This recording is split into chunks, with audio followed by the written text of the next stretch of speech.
Hi there, in this video, I'll give you a quick guide on how you can upload clothes to our Roblox group.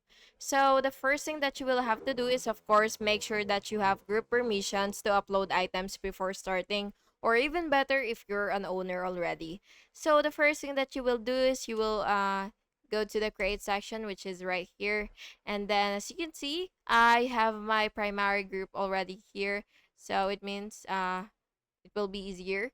So what you will do is you will just have to go to the creations section, and then you will go to the avatar items, which is right here, and then you will just have to click clothing.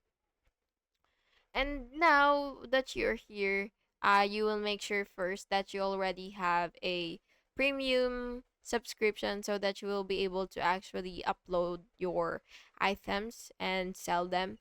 And yeah, that's basically it. And if you do have your premium already, you will be able to actually sell items. And yeah, that's it. I hope you found this video helpful. And if you did, please make sure to like and subscribe for more videos like this. Thank you and have an awesome day.